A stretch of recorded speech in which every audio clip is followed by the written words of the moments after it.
Hello. Then, now, Showdown to the queens. Episode number 500. forever. Looks like hell froze over. Without any more further ado, Together. let's jump straight into the show.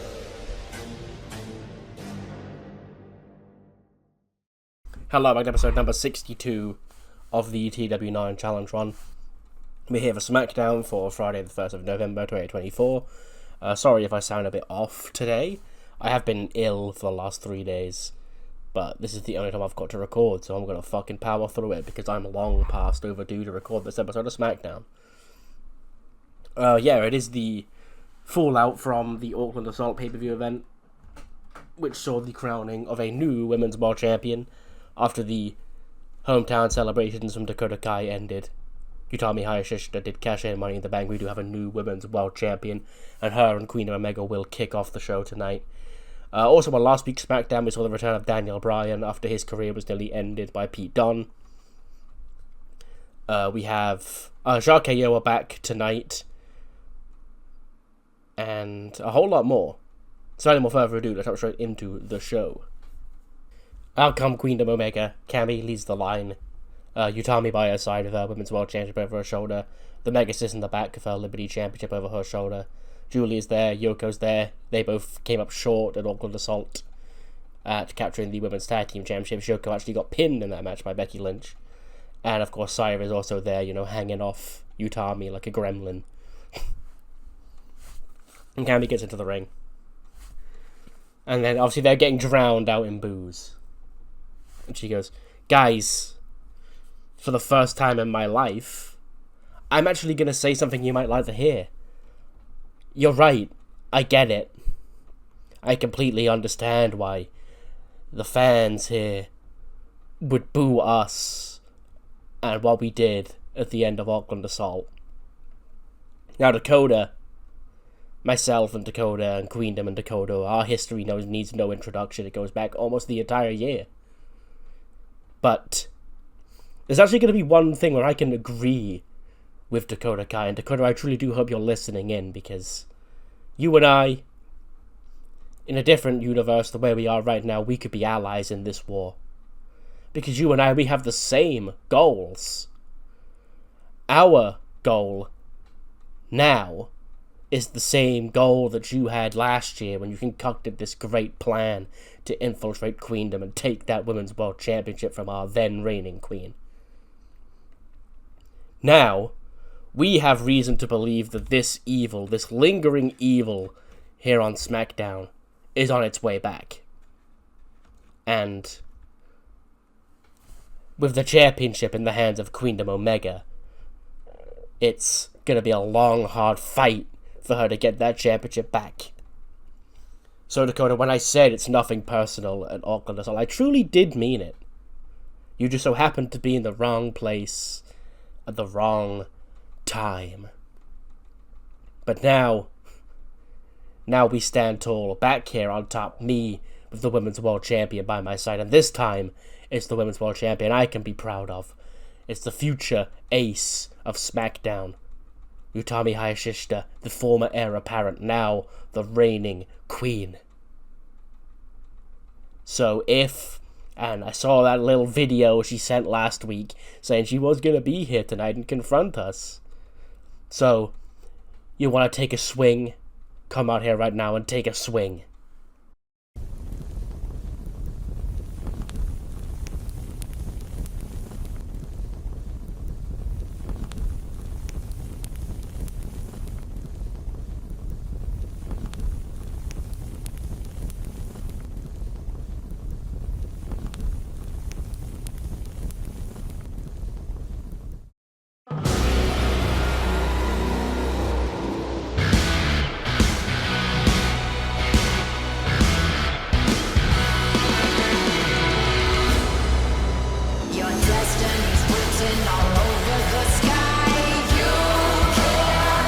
Out comes Asuka. We haven't seen Asuka in a number of months now. And Cammy looks completely surprised to see Asuka. Julia and Yoko also, of course, look surprised to see Asuka. Asuka gets into the ring, and she gets into Cammy's face. And Cammy looks shocked at Asuka. She's like, Asuka, hey, welcome back. It's been a long time. Asuka just looks a little confused. He goes, I'm sorry, I'm not greeting you as well as I should greet you back. I would just, for a moment there, I thought you were going to be someone else.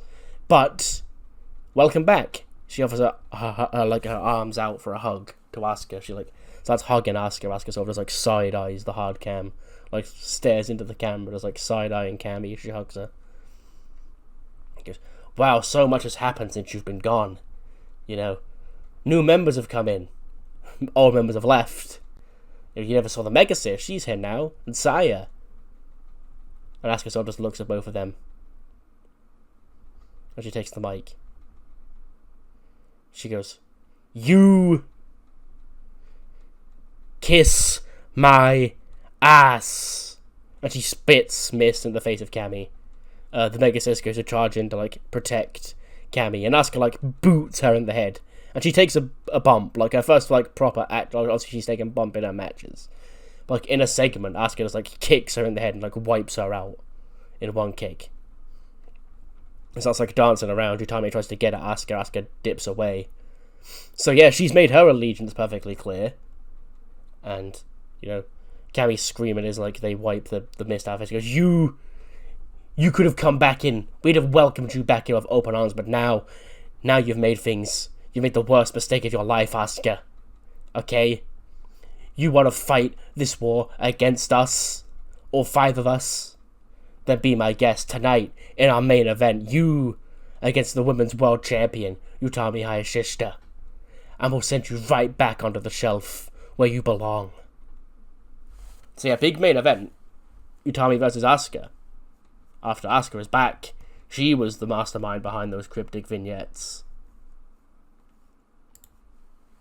We then cut back to the locker room. 2 very different emotions in the Liberators locker room. We see Dakota just depressed, upset, just sprawled out on a sofa backstage, watching TV, just staring blankly straight ahead. And then Candice is pacing around. She's got some sort of bat or something. She goes, I understand what you're doing. I get it. Saturday night, what was the best night of your life quickly turned into the worst night of your life in your career. And I get that, but you'll just sit around here and mope around. We could be up there cracking skulls right now, okay? I've had this vengeance about sorting this group out for a long, long time, and you told me, no, Candice, don't do that, because it's only about a championship. And I couldn't get my championship back, but now you've been cost your championship too, huh? This goes deeper than just me. This is between both of us, okay? We made our name fighting that damn group, and you're going to sit back here and do nothing? And Dakota still ignores Candice, just ranting. Just what? That's it? What, the great Dakota Kai, after everything that she did to finally make it to the top of the division, to finally be a worthy world champion, tapping out Charlotte Flair, beating Io at WrestleMania and at SummerSlam. 1 loss, and that's it? Your confidence is going to be shattered all over again? And then Dakota still just blankly stares across, doesn't even say anything. Candice goes, whatever. I know you moaned at me for the way I wanted to handle my championship defeat, but this is pathetic. Okay? Sort your head out. 86 for an opening match. Bobby Lashley faces Bronson Reed. He beats Bronson Reed in 14-14 with a spear. 80 for Bobby Lashley, 84 for Bronson Reed. And yeah, big win for Lashley. And after the match, MVP takes the mic. He goes, ladies and gentlemen, it is a damn disgrace that the almighty Bobby Lashley does not stand before you as the World Heavyweight Champion. Now, there are a lot of reasons why the almighty Bobby Lashley doesn't stand before you, the World Heavyweight Champion. We could blame Drew McIntyre for getting pinned by bum-ass Xavier Woods in Auckland. We could blame Xavier Woods himself. We could blame Swerve. But the fact of the matter is, the odds just weren't in the Almighty's favor. Now, usually, losing has consequences in the hurt business because we hurt people. We don't lose matches. But the Almighty, Adam Pearce never wanted the almighty Bobby Lashley as his world champion, but the Hurt Business will capture gold here on SmackDown, every single one of us. So I hear the WWE Tag Team Champions are back. So we're gonna call your ass out there, cause surely, Randy and Ilya, you're gonna want revenge on what the Hurt Business did to you last time. Instead of Shark KO, they get the mostly machine guns. And Shirley's like, whoa, MVP, I'm sure you may have noticed, but we're not Randy Orton and Ilya Dragunov. And MVP's like, you damn sure as hell ain't. Now what the hell you doing in my ring? And Saban's like, well, since we've come here to SmackDown, it's been a great time finally being WWE superstars. And where every single place we've gone in our careers, we've ended up capturing Tag Team Championship gold, whether it be TNA, in Japan, anywhere you name it, we've done it. So why should we wait any longer to finally become Tag Team Champions here in WWE? And if you think you're at the front of the line, then maybe if we knock you off, we'll be next in line for a tag team title shot. Because, well, in what, your third match here, you've been here for a cup of coffee because you think you've done it in the bingo halls. You've got what it takes to hang with primetime Ronnie Hughes and the lethal weapon Damon Kemp. Okay, boys, you and I, we go way back. I've known you a long time. Let's see if you've still got it. Tag match. Hurt Business against the Machine Guns. Gets a 75. Which I guess is fine because the Guns aren't particularly over right now. But they do win. Swerve Scott gets involved. And Made in Detroit pins Damon Kemp in 9:31. So yeah, the Mercy Machine Guns pick up the win over the Hurt Business. 77 for Ronnie Hughes, 75 for Damon Kemp, 52 for Chris Sabin, 61 for Alex Shelley. So yeah, Swerve, he's once again screwed over the Hurt Business here tonight. And he gets into the ring after the match and he starts attacking him and Bronson Reed, I guess. No, Bronson Reed's not there yet. It's just Swerve. He's attacking Ronnie Hughes. He's attacking Damon Kemp. He's attacking Ricochet. Lashley gets into the ring. He takes Swerve down. Him and Swerve continue to brawl. That's when Bronson Reed rushes out when he helps Swerve fight off Bobby Lashley. They take down Damon Kemp and Ronnie Hughes. And then Ricochet gets to his feet and him and Bronson Reed are getting each other's face. And the crowd's like, cheering on Bronson Reed, like, you know, yeah, fuck him up, beat his ass. But Bronson Reed doesn't want to hit his former tag team partner. And then Ricochet goes low on Bronson Reed.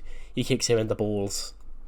And when Swerve goes to attack Ricochet, Lashley comes in, he spears Swerve.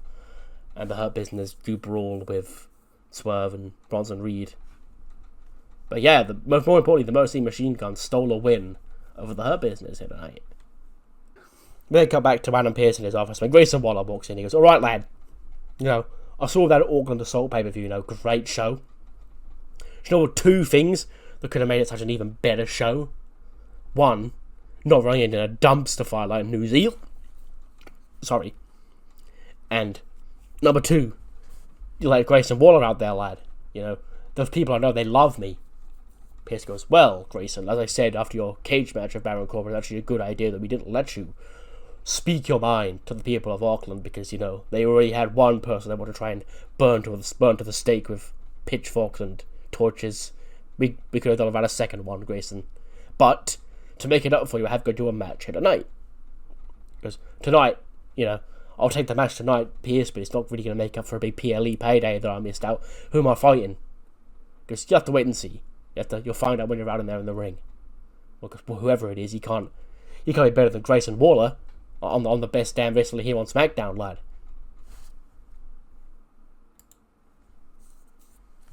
Then see Asuka. Kayla Braxton approaches Asuka. She goes, Asuka, welcome back. You know, the last time we saw you, you were a member of Queendom. And you got concussed back in, July? And now you're back, and it seems you've taken issues with Cammy and Queendom Omega. Asuka goes, Queendom Omega, not ready for Asuka. She forgot about me.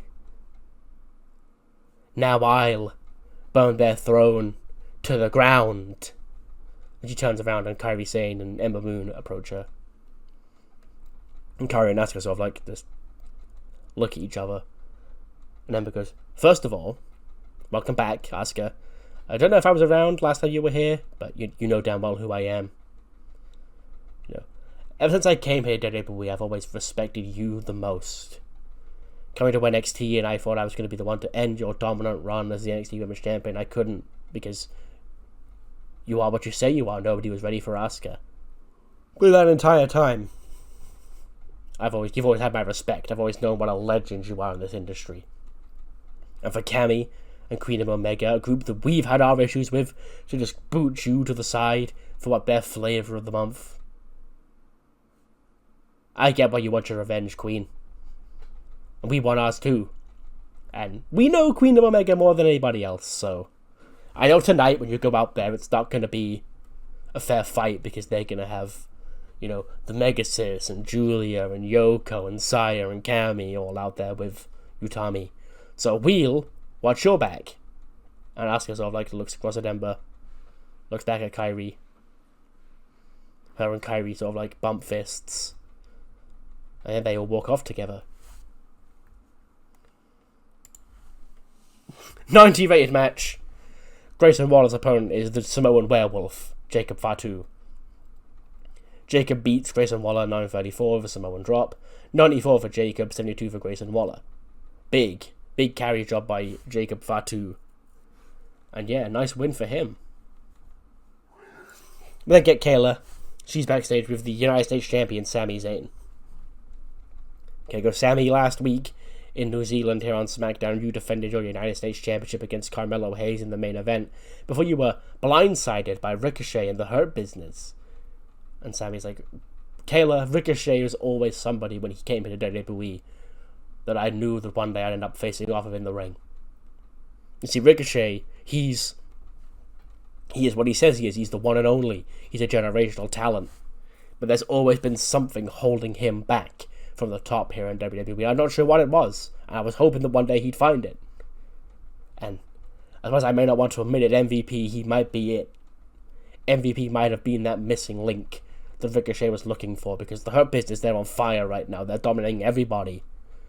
And I hear MVP talking about championships, how the whole Hurt Business wants to be championships. It makes it crystal clear why Ricochet did what he did to me last week. He didn't do that because he doesn't respect me. He did that for one reason only, because he wants what I have. I'm the United States Champion, and Ricochet wants to be the United States Champion. He wants to impress his new boss, I guess, so badly that he'll get the jump on me to try and take my championship. But listen here, Ricochet, people have been trying to jump on me since before you were even signed. I've been here for a decade now. People still write me off. People have still been jumping on me. Eventually, you'll all learn the same thing they all learn, that Sami Zayn, I may be the underdog from the underground, but I'm far from an underdog when that bell rings. I'm a United States Champion. I've been an Intercontinental Champion, WWE Champion, Tag Team Champion. Ricochet, what have you done?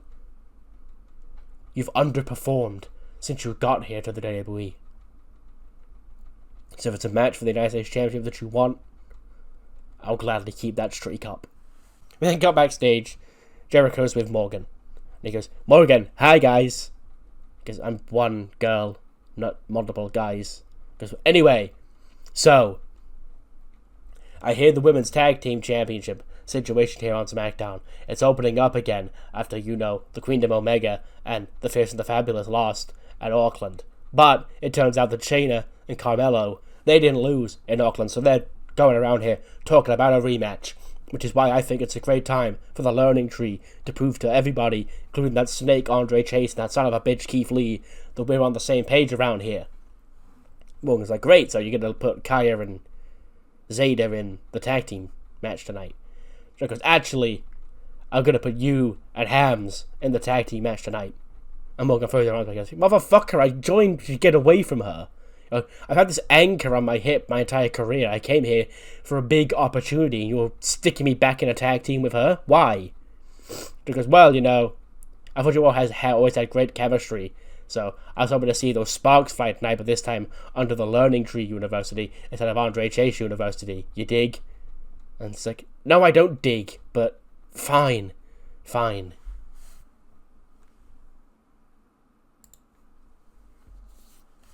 Charlotte and the Royal Dynasty come to the ring.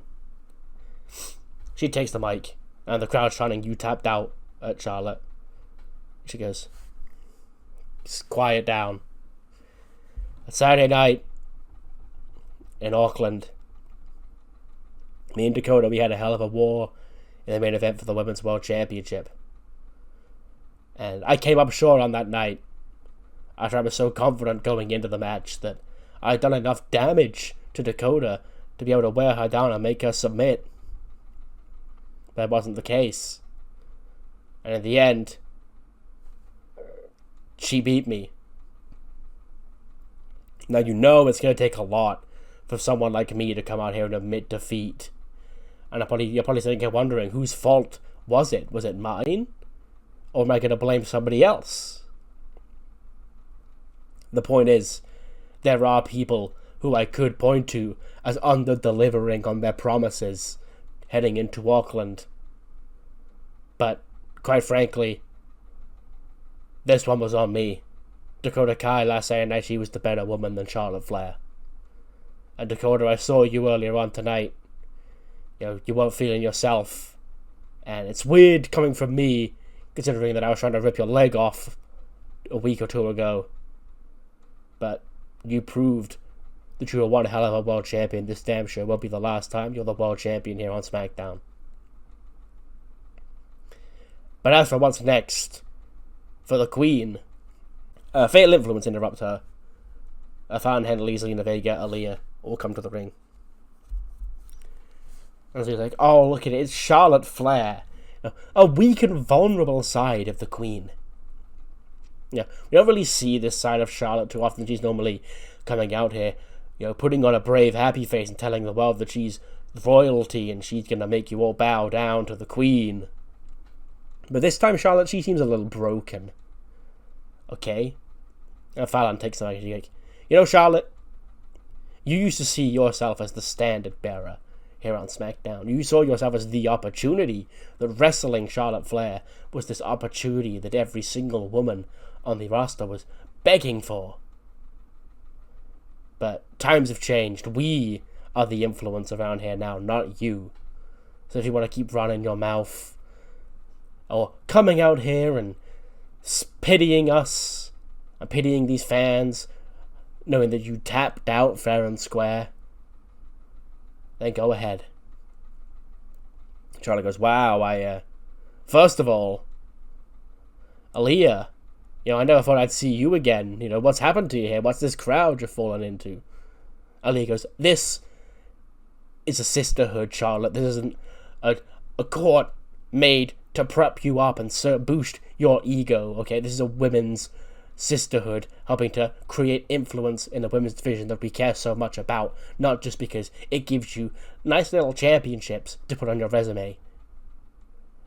And where else am I supposed to go after my tag team partner, back in NXT, and you left us hanging for the latest flavor of the month Nepo baby and a dumbass airhead?" And then Ariana's like, "Oh, Charlie, did she just call us? Did airhead? You're really gonna sit here, Charlie, and let her call Ava an airhead?" I actually think Ava has a very solid rock hard head because she's Samoan, and most Samoans do have really hard heads. Charles like, "Sure, Ariana. Well, you want to run your mouth and you seem you want to make the influence around here. But you said a lot about me being the standard bearer around here, me being the opportunity, but here you are looking to make an opportunity off my name. Go ahead, swing." 84, Charlotte Flair and Zelina Vega have an 84 rated match.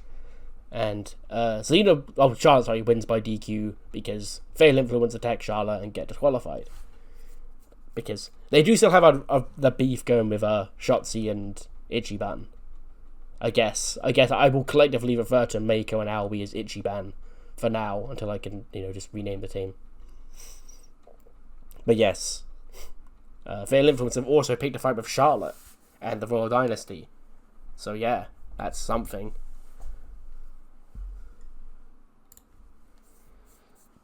backstage we see KO. So they are here. You know, they didn't come out earlier on when MVP called them out, but they are still here. And they approach the Mercy Machine Guns. Randy goes, when you guys debuted here a few weeks ago, I was excited for you. Because I'd heard so much about you two. You came into this business and you grew up alongside me in this business, but we never got the chance to meet face to face and face off in this ring. But you joined SmackDown at the same time I happened to be tag team champions. I wondered what would happen if Randy Orton and the Motor City Machine Guns finally had their match. Well, that's a rather impressive victory over the Hurt Business tonight. So next week, we'll see you out there. WWE Tag Team Championships on the line. Prove that you belong here, kids. Don't let us down.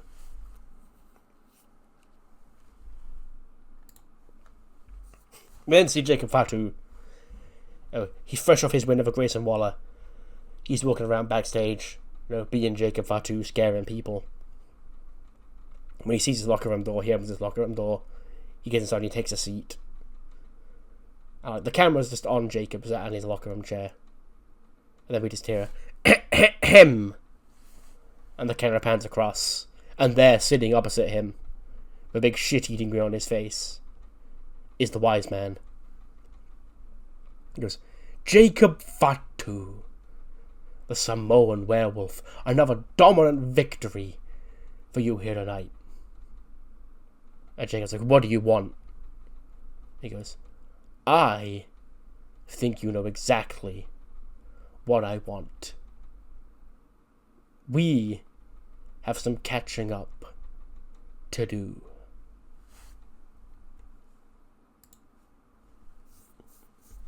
Then cut to the ring. The Miz is there. And he's hosting Miz TV. Welcome to the most must-see WWE talk show in history. Welcome to Miz TV. Now, my guest this tonight, he needs no introduction. He needs no introduction to you, and certainly to me. It's a guy who my history with goes way back. A guy who made his return on last week's episode of SmackDown, and a guy who has been teasing a big announcement regarding the future of his wrestling career. So, of course, me being the host of Miz TV, the most must-see WWE talk show in history, I gotta try and get the scoop on what he's gonna say. So, ladies and gentlemen, please get up onto your feet and rise for Daniel Bryan. Outcast Bryan, he sits down. Because I never thought, Daniel Bryan, for 1 second that you and I would once again meet here on Miz TV. Bryan goes, yeah, it sure is great. He goes, anyway, Bryan, you nearly got sent packing back to the bingo halls by Pete Dunne and Carmelo Hayes 2 weeks ago when they put you out on your neck. Not 2 weeks ago, a month ago. And they put you out on your neck. And we thought we may never see Daniel Bryan around here in WWE ever again. And for some people, that was a travesty. For others, it was a dream. Because you've been a plague on this place for a while. But, Bryan, what I'm going to say is your announcement about the future of your career. Are you retiring? Bryan goes, first of all, Miz, even with my neck brace on, I'd out-wrestle your stupid ass in this ring anytime, any place. Second of all, as for my career, am I retiring? Is Daniel Bryan's career coming to an end after the attack at the hands of Pete Dunne and the DDT by Carmelo Hayes? And the crowds were turning, no, no, no, no, no. That's when Melo does come out. He goes, this guy's out here yapping, okay? Listen here. Bryan, from one GOAT to another, and you are a GOAT, you're one of the greatest to ever do this in the industry. It's over, man. No one to pack it in. When we last fought off, I hit you with my DDT, a simple ass springboard DDT that I do on everybody, and it messed your neck up. Yet here you are a month later back out here. I know that neck ain't 100%. Hell, that neck is flimsier than Miz's acting career. And all it will take is me dropping that nothing but net on that stack of dimes back there that you call a neck, and you'll be sent back into retirement. So you might want to consider whether or not you're going to retire from wrestling, Bryan, because I don't think you've got what it takes to hang with the generation like me. Because you may have these people put in the palm of your hands. You may be Mr. Yes, Yes, Yes, Mr. Fear the Beard. But you ain't him. I am. And I proved that when I nearly put an end to your stupid-ass career. Bro goes, put an end to my career, Carmelo Hayes. As a matter of fact, I'd love to sit out here and say that you're running your mouth and that you're spitting lies, but the fact of the matter is I didn't know if I was going to come back. Any injury, especially to my neck at this stage of my career, it could be the ender for me. So, I appreciate you coming out here, Carmelo Hayes, because I do have something I want to say to you and to the WWE Universe. Daniel Bryan's career is not over. And in fact, not only is my career not over, I actually fancy wrestling tonight. I fancy facing. He sort of like points at Mello, and then he like turns his finger around to Miz, and he goes, "You." Miz like, "I'm just the host of Miz TV, Brian. I've got no issues with you." He goes, You were all full of exotic words just a moment ago, Miz. And quite frankly, I can't think of an easier opponent to usher me in after my career nearly ended due to a neck injury than someone whose damn wrestling style is as slow and safe and boring as yours is. Miz goes, "Oh yeah, okay, yeah, call me boring, okay? It's not my fault you come out here and trying to kill yourself every single week for these people, and they don't even give a damn about you, huh? There's a reason why I've been here longer than you, and I'm going to outlast you. It's because you are reckless." And he sort of slaps him in the face. So we do get Daniel Bryan and The Miz up next. 79, washed ass Miz versus... I actually don't think Bryan in the game is that washed, and even if he is, it's Bryan, so his stats are probably still sick. But yes, Bryan does beat The Miz with a yes lock, by pinfall with a yes lock, apparently, in 9:03. 77 for Bryan, 67 for The Miz. After the match, Bryan's celebrating yes, yes, yes, when Pete Dunne runs out, when he elbows Daniel Bryan in the back of the head, takes him down. Carmelo Hayes gets into the ring, they 2-on-1 assault Daniel Bryan. Carmelo Hayes hits nothing but net on the back of Bryan's neck. And I probably wouldn't actually know. I was going to say he does the Caesar sell, but absolutely not. WWE would never allow that. So, yeah, he just out-gold. But he does eventually start trying to fight to his feet. And he's on his knees and he just shouts and goes, "Come on, is that all you got, huh?" Pete Dunne and Carmelo Hayes start kicking the fuck out of him on his knees. Pete Dunne picks him up, hits him with another bitter end. And then Carmelo Hayes and Pete Dunne sort of bump fists and walk out.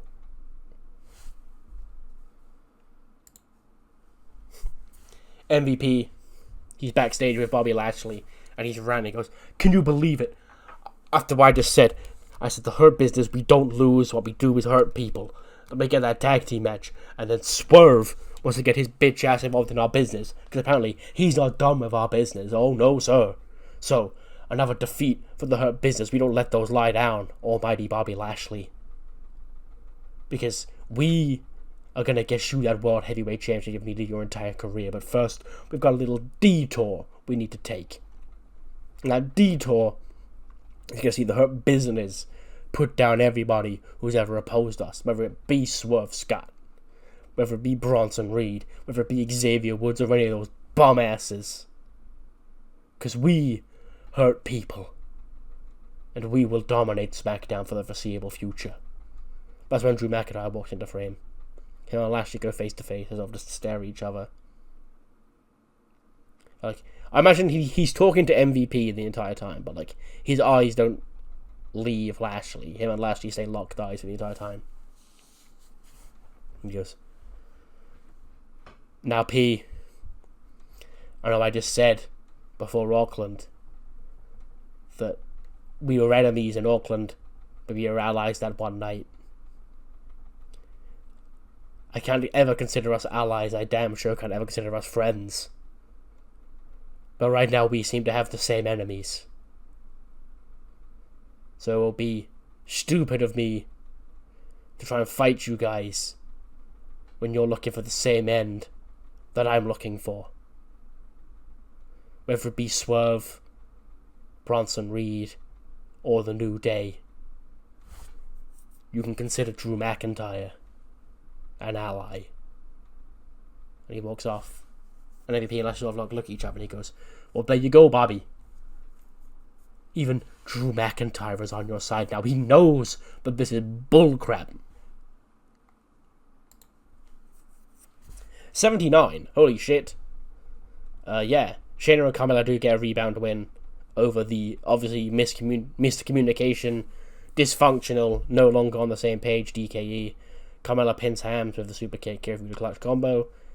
69 for Morgan, 78 for Hams, 70 for Carmella, 79 for Shayna Baszler. And yeah, nice win for them. So they're still in the picture, you know, because they didn't get pinned in Auckland. Obviously, Cora and Roxy are still in the picture as well. But yeah, there's a whole lot of women's tag teams in the picture right now. Let's see where that's going to go. We then cut back to Candice and Dakota in their locker room. Candice is pacing around. Dakota, we see Dakota, sort of, finally get up off the sofa. She goes, oh my god, finally, you gonna come? You gonna come? We're gonna take these Queendom girls out. Dakota just turns to Candice, goes, let's leave them for tonight. Candice goes, what do you mean leave them, okay? They ruined your life. They took your championship. You don't want to get revenge on that? Dakota goes, I'm not feeling it. She sort of sits back down. I guess, oh my god, what are you doing? Like, listen, yes, I haven't exactly been the most sane since I lost the Liberty Championship, but come on, you know, I'd rather have this vendetta on my head and want to go collect heads than sit here and mope around like a loser. Because you're not a loser, Dakota, you're a winner. You're a women's champion for, 6-7 months? And you're going to sit there and just let them run away with it? After what they did to you in your hometown? Huh? Dakota goes, listen, I'll get back at him. I don't know what to do. If we go out there, we're just going to get attacked and beat down again. They have the numbers on their side, Candice. It's not smart. I understand that you're emotional and you want to go up there and avenge yourself and me. But it's not smart. It'll only make the situation worse. Just leave it for tonight. Candice sort of looks down at the bat in her hands. And she's drops on the floor. She's like, oh, I hate that you're kind of right. Just drops it on the floor and storms out.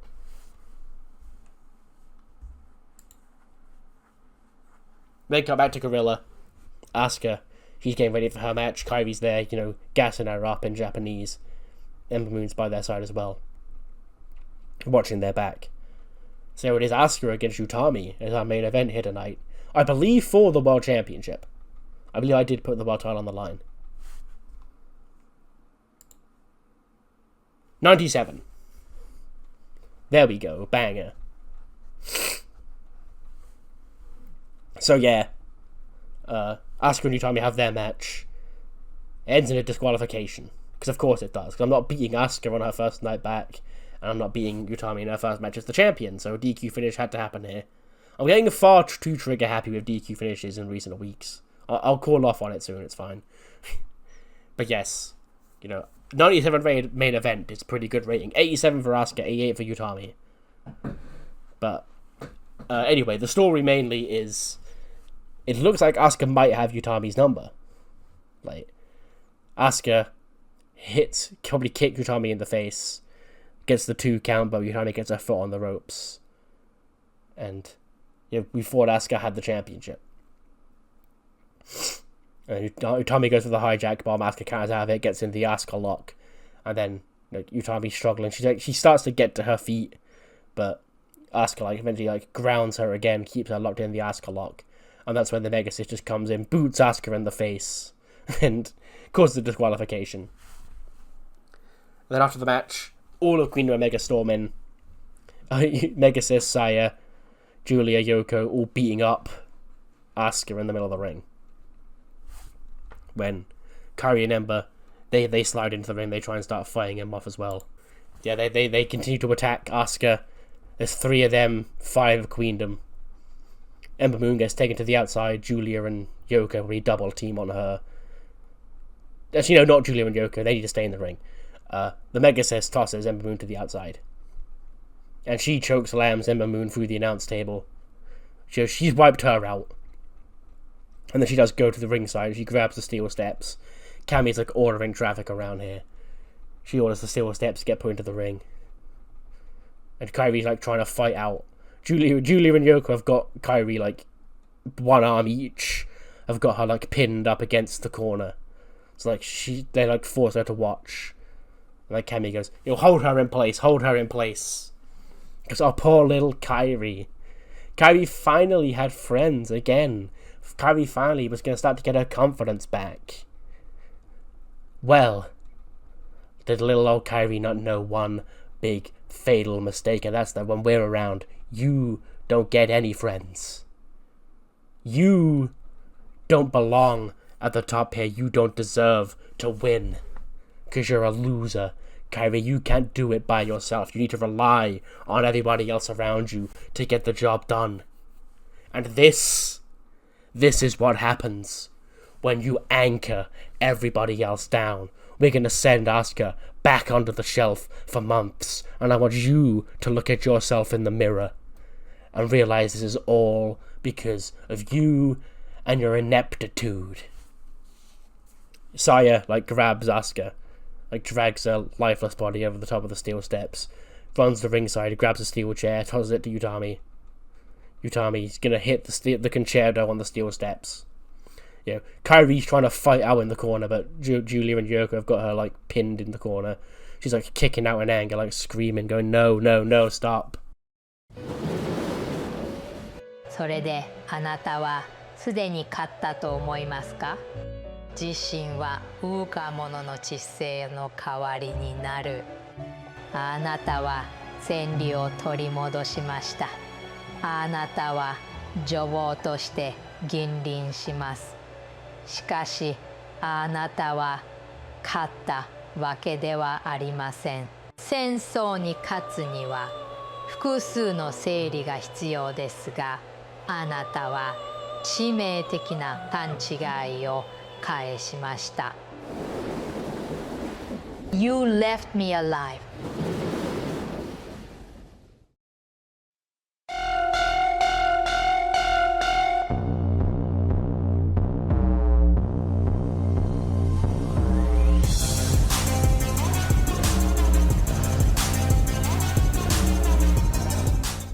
When out comes Io. She rushes out from the back. Cammy's seeing a ghost. She storms out. She's already got her own kendo stick. Saya runs out of the ring to meet Io on the ramp. She gets a kendo stick to the face. Not face. Chest. Io just waylays it on her. Io gets into the ring. Hits a springboard dropkick. Groggy's Megasis. Utami runs at Io. Io uppercuts her. Julia and Yoko then let go of Kairi. They charge at Io as well. Asuka gets to her feet. Asuka and Io start fighting everybody off. Asuka, big kick, drops the Megasis down. Io drops Utami down. And then all of Queendom roll outside the ring. And Ember Moon's getting to her feet at this point. Her and Asuka, she goes outside. Asuka goes help Ember Moon to her feet, get her back into the ring. And then Io sort of lurks across into the corner of the ring, and we see Kairi there. Kairi sort of looks up in shock and disbelief at Io in the ring, who just helped save her and save Asuka.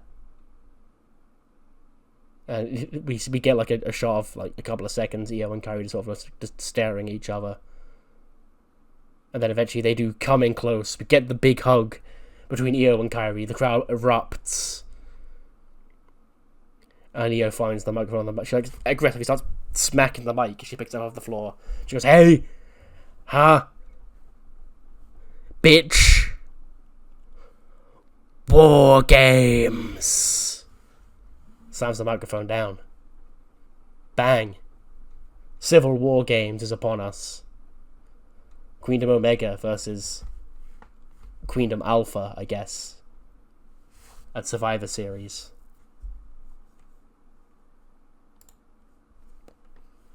'90 rated show. Yeah, pretty fine. Things between Survivor Series are now heating up. Raw and SmackDown have finally got their anchor beings back. I guess so is ECW. There is still a return I'm waiting for on ECW that will fucking push stories forward, but inherently it would be dishonest of me to say that Roman Reigns wasn't really the anchor being of ECW. So I would say, yeah, Punk, Roman, and Io, and they're all around now. So the build to Survivor Series and beyond is when we're going to really kick on here. But yes, we do have a Velocity to get through coming up next. Velocity kicks off with Cedric Alexander in the ring, and he's bragging about Auckland Assault, the pre-show, where he cheated to defeat Angel Garza. He says, these people around here on Velocity, ever since the Cruiserweight Classic took over, I've been looking for ways to get this championship off me, and they brought in Angel Garza last week. Now, Garza, he's one hell of a talent. Garza is the epitome of what Cruiserweight Wrestling is here in WWE, the evolution of the division that I helped create. But he ain't no Prime Alexander, he ain't the Cruiserweight Classic, and I proved in Auckland that I am the best Cruiserweight champion of this and any other generation. Because when RJ City does come out, he's like, Cedric, please, I don't mean to interrupt, but congratulations on your victory at Auckland Assault, although it was by dubious means. And he said, what do you mean dubious, RJ? He goes, you know what I mean, Cedric, you know. Anyway, I don't have to hassle for this. We've got a big matches. We've got a Trios Championship number one contenders match. We got the Speed Championship Tournament Finals. And we need to find you a new number one contender for our big Velocity show in 3 weeks' time. So, Cedric, tonight in our main event, Angel Garza is going to get another opportunity to become the number one contender for the Cruiserweight Championship. And I'm going to find some other young, hungry competitors that want a shot at that championship. And also Roderick Strong, because he thinks he's next in line. But yes, Cedric Alexander will be Roderick Strong, Angel Garza, and two young men who I can find to give that opportunity to in a Fatal 4-Way main event, with the winner facing you for the championship in 3 weeks' time. That's just like, well, okay, bet. So yeah, main event, Fatal 4-Way number one contenders match. All 3 matches tonight are contenders matches. To parallel, I guess, the big Velocity special in 3 weeks, where they'll all be championship matches. The opening match is the finals of the this WWE Speed Championship tournament. David Martin defeats Kushida with the Arc of Triumph in 441 to win the Speed Championship tournament. So he will face Javon Evans for the Speed Championship on that big Velocity show in a couple of weeks' time. It's the day before Survivor Series, so yeah, 3 weeks' time. 69 for both men. The match goes 441, which is fine. And after the match, David Martin takes the mic. Because WWE Speed. WWE Speed, this new innovative mastermind plan of RJ City and Danger Zone, Charlie Ryland, concocted in a cockpit to provide the fastest path to a championship. And I'm only 1 match away. I'm 5 minutes away from becoming a champion here in WWE. That's 5 minutes closer than I ever got walking around with those other idiots pretending to be a Frenchman. Okay, because this is no David Matar. That got me my foot in the door because I knew the way to appeal to your stupid minds was to put on that fake-ass accent and embrace my terrible tiny lineage instead of what I am and who I truly am. I am the Great Britain, and I am your next WWE Speed Champion. Now we play. 81 for the trios match. Dudley and the Rascalz, or MSK, whatever they're called, yeah, MSK, do pick up the win. Dudley nails the Dudley device on Cruz del Toro. 63 for Joaquin, 61 for Cruz, 72 for Angelico, 78 for Tristan, 69 for Leslie Young, 90 for Dudley. At least I do think it was Angelico and Cruz and Joaquin that won last week. It was recorded a long time ago, so I can't quite remember, but I think it was them, because I think I checked. But yes, it will be Dudley and his weed-smoking friends, the Chill Guys, challenging LA Extreme in 3 weeks' time. Before our main event, Roderick Strong is getting ready in his locker room for the main event. We hear a knock on the door. He's like, what?